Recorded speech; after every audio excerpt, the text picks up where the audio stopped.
Branded not the favorite, since the day my sister was born, I tried to celebrate my 21st with a small dinner. No one came, except Grandma, who hugged me and handed over a $41,000 check and a note. This is just for you. The next morning, it was gone. Mom said, your sister needed help with her first apartment. We thought it was family money. I just smiled and left a folder on the table, each page addressed to a different name. And it changed everything. My 21st birthday was supposed to be simple. Not a big party. No fireworks. Just dinner at a quiet Italian place with 3 tables, some pasta, and maybe a candle or 2 if they remembered. I texted the family group chat a week before. Just dinner, 7 p.m., my treat. No one replied. I sent a reminder the day before. Still nothing. But I still went. Sat at the table for 6. Ordered a Coke. Watched the door. One by one, people didn't come. No text. No excuse. No, something came up. Just absence. And it wasn't a surprise. Not really. I'd been wearing that invisible badge since I was 9, not the favorite. The title was unofficial, but well understood. My sister was the hurricane. They called her fierce, dynamic, a born leader. I was the afterthought. The one who remembered birthdays, filled the car with gas, brought the charger everyone needed but no one noticed. I was about to ask for the check when she came in. Grandma, in a beige coat, leaning on her cane, holding a small envelope in one hand and something bulkier in the other. I know I'm late, she said, sitting down with a sigh. But at least I showed up. We didn't talk much. She asked about school. I lied and said it was fine. She gave me a tired hug, handed me the envelope, and left before dessert. Inside was a handwritten note. This is just for you. Not for rent. Not for groceries. Not for anyone else. And folded behind it, a check for $41,000. $41,000. My hands were shaking. I reread the note 3 times. It didn't say why. It didn't need to. For once, someone had seen me. Really seen me. I didn't sleep that night. I laid in bed staring at the ceiling, planning. Maybe I'd finally get my own place. Maybe I'd start the thing I'd been afraid to start. I felt like I could breathe for the first time in years. But by morning, the envelope was gone. I checked the counter, the trash, even my jacket pockets. Then my mom came in, holding her coffee like a casual grenade. Your sister needed help with her first apartment, she said, without looking up from her phone. We thought it was family money. No apology. No conversation. Just a redistribution of my future. I didn't argue. I just smiled and walked upstairs. Grabbed the folder I'd prepared a year ago and never used. Inside were 12 letters, each page addressed to a different name. Each one clear, final, and long overdue. Then I walked back down and left the folder on the kitchen table. And that's where everything started to change. They didn't open the folder that morning. I know because I watched my dad walk past it 3 times like it might bite him. My mom left her coffee mug right on top of it, as if ignoring it could make it vanish. My sister came downstairs, saw the envelope with her name on the front page, rolled her eyes, and said, "Dramatic much?" I didn't answer. I was already packing my bag. I moved out that same day. Rented a 1-bedroom on the edge of town with peeling paint and the kind of plumbing that groans at night like it's haunted. It wasn't much, but it was mine. Paid with what little I had left in savings. The check? Gone. And not just the money, the meaning of it. The message. This is just for you. But it wasn't. Nothing ever was. They all had their story about me. Mom's version, I was too sensitive, took everything personally. Dad's version, I was selfish, couldn't see the big picture. My sister's version, I was jealous. Of what? I never figured out, maybe the applause she got for breathing. But here's the truth. For 5 years, I paid. Quietly. I covered my sister's tuition when she forgot to apply for aid. I paid the deposit on her car when she decided she needed independence. I co-signed her lease because, according to Mom, we take care of each other in this family. But each other always meant me taking care of them. When Dad's hours got cut, guess who picked up the mortgage for a few months? When Mom's medical bill came in and she didn't want Dad to know, guess who Venmo'd her in silence? Me.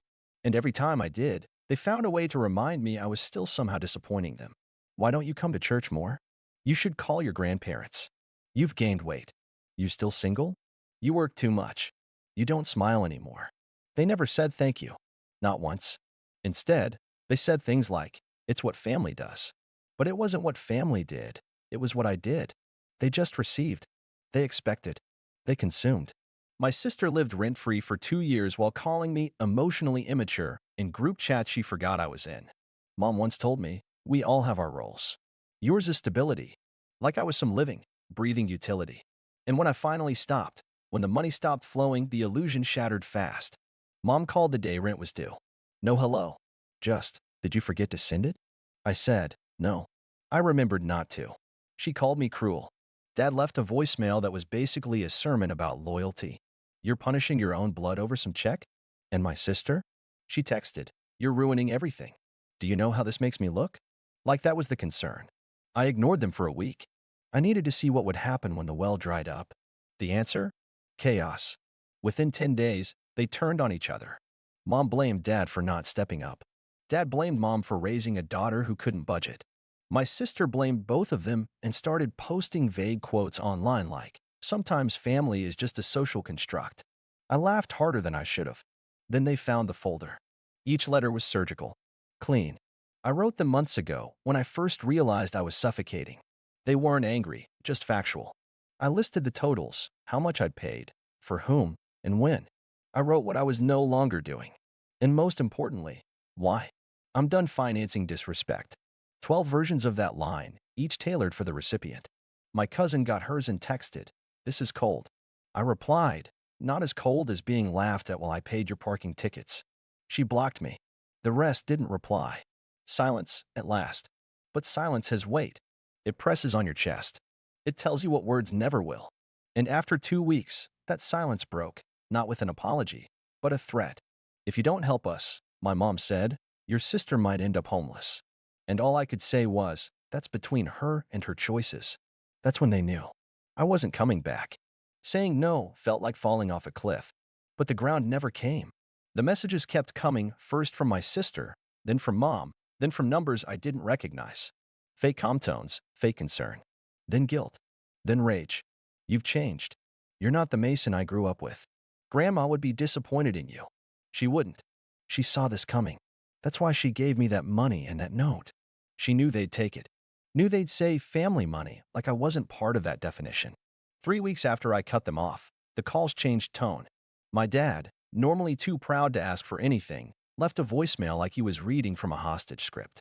Son, we just need a little help. We're in a bind. Just until things level out.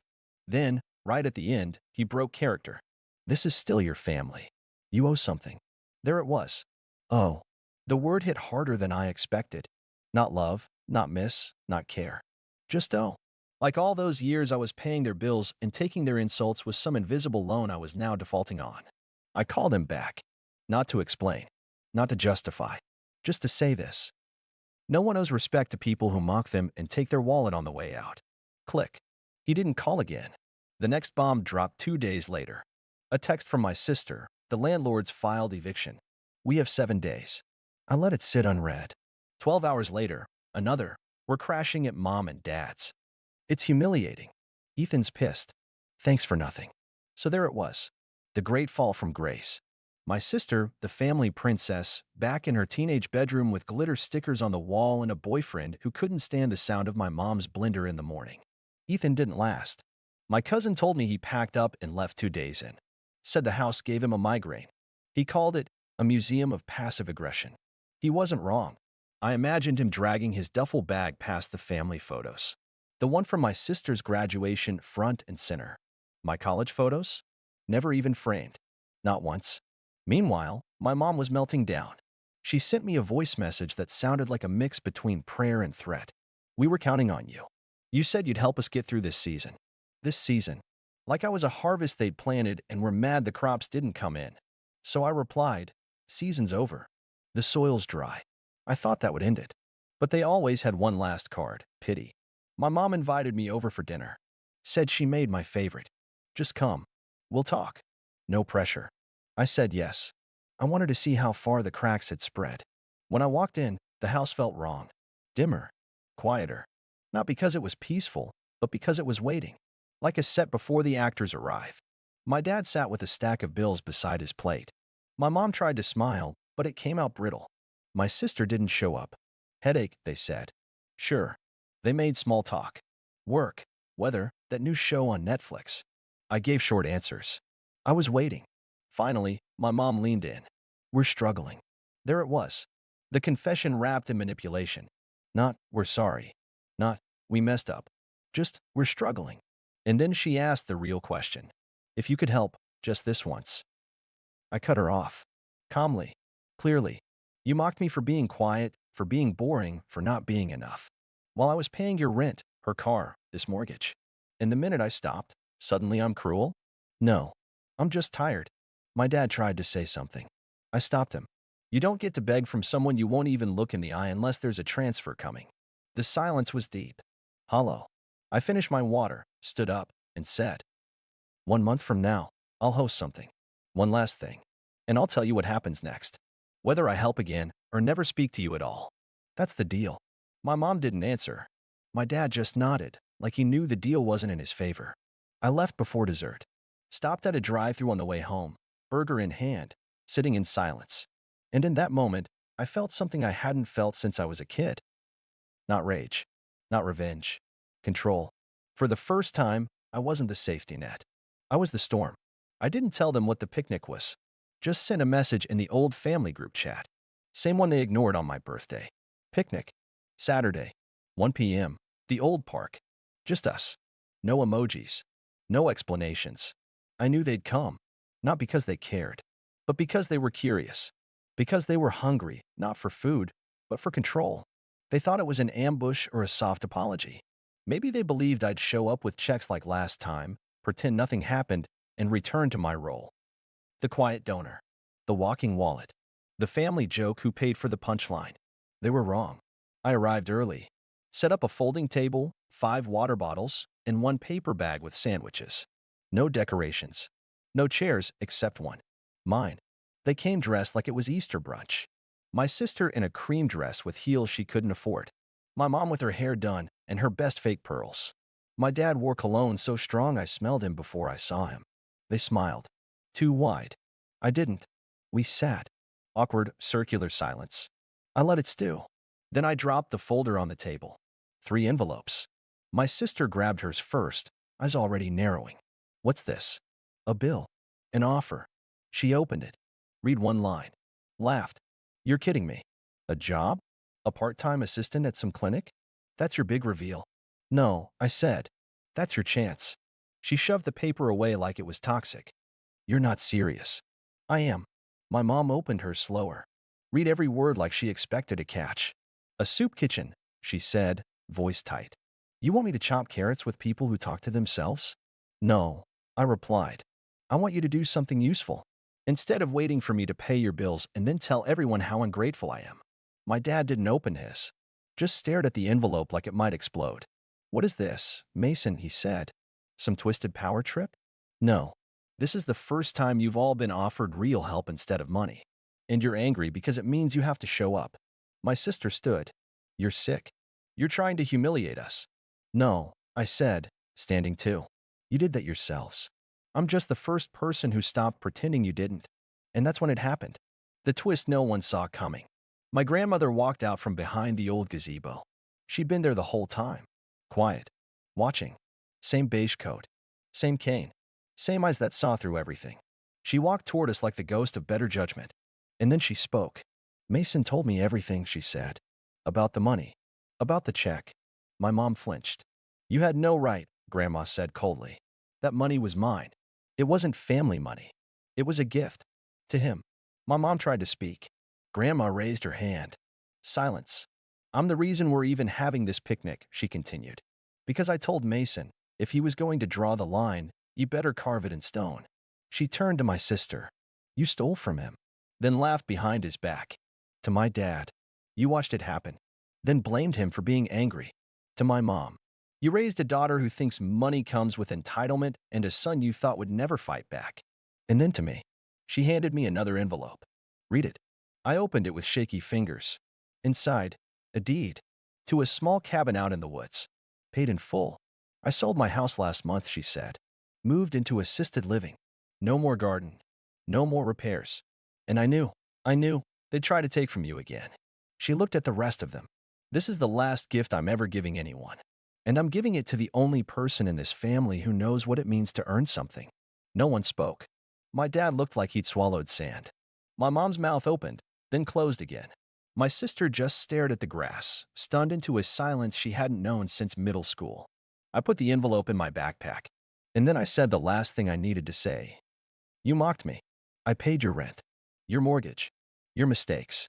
That's over. From now on, if you want help, start with yourselves. And leave me out of it. I grabbed the sandwiches and left them with their envelopes, their fake pearls, their too loud perfume, and their stunned silence. I walked away, not angry, just finished. And this time, there was nothing they could say to stop me. The first week after the picnic was silent. No texts, no calls, no guilt trap emojis. Just silence, a new kind, not cold but uncertain. The kind that meant something had shifted and they didn't know how to handle it. I waited. For days later, I got a call from the clinic where I'd referred my sister. I picked up, expecting it to be a mistake. Hi, just wanted to say thank you, the woman on the line said. Madison interviewed Monday and started this morning. I blinked. She showed up, signed the contract, and started prepping charts before I even gave her the Wi-Fi password. I didn't reply to my sister, but 3 days later, she texted me herself. Started work. It's fine. Don't get used to me thanking you. But I'm not quitting. So there. Just like that. No emojis. No manipulation. No defense. Only something sharp and new. Accountability. I reread the message 3 times before locking my phone and going for a walk. I didn't need to say anything. She wasn't looking for applause. Just acknowledgement that she'd stepped into a new version of herself. Next came my dad. His message was short. That warehouse job still there? I sent him the number. He answered with a single word. Thanks. No guilt. No bargaining. Just, thanks. 3 days later, my cousin sent me a photo of my dad in work boots and a neon vest. Your dad's working. Like actually working. He says his back hurts, and he hasn't felt this useful in years. I laughed, but it wasn't a mean laugh. It was relief. Then came the surprise I didn't see coming, my mother. She didn't call. She didn't text. She showed up in a photo from my friend, who volunteers at a nonprofit kitchen. It was my mom, wearing an apron, sorting canned goods beside volunteers half her age. I stared at the image for a long time. No makeup, no jewelry, just her. She hadn't told anyone. She'd just gone. Quietly. Decided, apparently, that showing up in service was better than sitting in resentment. I hadn't spoken to her in weeks. But that photo said more than any call ever could. And then came the letter. Mailed. Real paper. Real handwriting. I recognized it instantly. Grandma. Mason. That money I gave you wasn't a gift. It was protection. I knew they'd try to take it. I knew they'd twist it. That's why I kept the real trust hidden. What they took wasn't the real check. I had the original canceled. The trust is intact. Still in your name. They stole a shadow. You still own the light. Enclosed is everything. I trust you'll do what I couldn't. Choose yourself. Love, always a G. Inside, a fresh trust document. $41,000. Unclaimed. Unspent. Mine. They hadn't won. They hadn't taken it. It had never been theirs. I opened a private savings account the next day. And that same afternoon, I booked a one-way flight. Tokyo. I didn't tell anyone. I packed light. Left my apartment key with a friend. No more waiting. I wasn't running. I was releasing. Because they were finally walking on their own, and I, for the first time, was ready to do the same. Towards something new. Not family. Not obligation. Just freedom. I sent the message on a Wednesday. Same group chat. Same awkward name Fam Bam. I hadn't opened it in months. Just one line. Hosting another picnic. Same park. Saturday at 3. Come if you want. No smiley face. No hint of hope. I didn't expect anyone to show. But they did. And they came differently this time. My sister showed up in scrubs. No makeup, hair tied back. Posture tired, but grounded. My mom wore sneakers and a windbreaker. No pearls, no passive-aggressive pie. My dad parked quietly and walked over in work boots, not sunglasses. He looked 10 years older. And, for the first time in a long time, 10 pounds lighter. We sat around the same cheap table under the same crooked tree. But the vibe was different. Tense, yes, but stripped of illusion. No one brought food. So I handed out sandwiches again. Same kind, wrapped in foil. Same water bottles. They didn't complain this time. We ate in silence for 10 minutes. Then I stood up, pulled the same old folder from my backpack, and placed it on the table. Their eyes twitched. My sister flinched. But this time, it wasn't job offers. It was something else. I opened it and pulled out a sheet. I'm not here to scold you, I said, or rescue you, or relive anything. I handed them each a page. No names on these. Just statements, rules, boundaries. No more emergency transfers. No more, it's just this once. No more pretending I'm not drowning while you sip wine. No more guilt games. No more rewriting history. My mom looked like she might speak. I raised my hand. I'm not here to debate. She shut her mouth. My dad nodded slowly. My sister stared at the paper, lips tight, but said nothing. Then I said the rest. I'm doing well, really well, but I'm not your backup plan, not your fallback, not your financial shield from the real world. I paused. You've all proven you can work. You can show up. So keep going. But don't expect applause. And don't expect help unless it's earned. They were still silent. So I added one more thing. I'm leaving. Tomorrow. One-way ticket. No return date yet. My mom's eyes flicked. My sister looked up fast. My dad raised an eyebrow. I'm not running, I clarified. I'm expanding. Silence again. But this time, it wasn't resistance. It was absorption. Acceptance. After a moment, my dad finally spoke. Where? Japan. He nodded. Nice. My sister muttered. You always did want to go.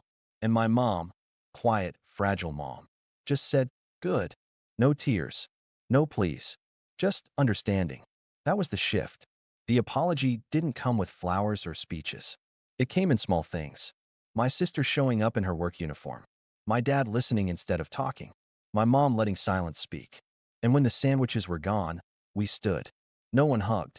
But my sister touched my arm and whispered, this time, I'm proud of you. I didn't reply. Didn't need to.